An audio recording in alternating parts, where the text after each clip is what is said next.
મારું નામ ભાવનાબેન જોશી, અવધીચા ઝાલાવાડી બ્રહ્મ સમાજ પૂર્વ પ્રમુખ અને ટ્રસ્ટી, પ્રથમ મહિલા પ્રમુખ તરીકે રાજકોટ અવધીચા ઝાલાવાડીમાં મારી નિમણૂક થયેલી હતી. અત્યારે અમે બહેનોને લગતા વુમન્સ ડેની પૂર્વ સંધ્યાએ બહેનોને લગતું એક એક્ઝિબિશન કમ સેલનું કેકેવી રોડ, કાલાવડ રોડ ખાતે તારીખ 7મી માર્ચ અને શુક્રવાર સવારે 9 થી રાત્રે 9 સુધી એક આયોજન કર્યું છે, જેમાં બહેનો પોતાના પગભર થઈ અને આગળ સફળતા મેળવે અને એક પ્લેટફોર્મ મળી રહે એ હેતુથી જ આ બહેનો દ્વારા બહેનો માટે જ એક આયોજન કરેલું છે, જેમાં બહોળી સંખ્યામાં બહેનો અમારી સાથે જોડાયા છે.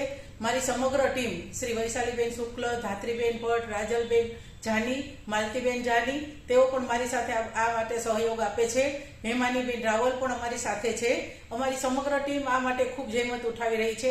દરેક સ્ટોલનું ફૂલ્લી બુકિંગ થઈ ગયું છે અત્યારે, અને 7મી માર્ચે અમને ખૂબ સારો પ્રતિસાદ મળી રહ્યો છે. ખૂબ ખૂબ આભાર. Thank you. સાંજ સમાચાર ફેસબુક પેજને લાઇક કરો, વિડીયો શેર કરો અને વધુ વિગતવાર સમાચાર માટે sanssamachar.net વિઝિટ કરો.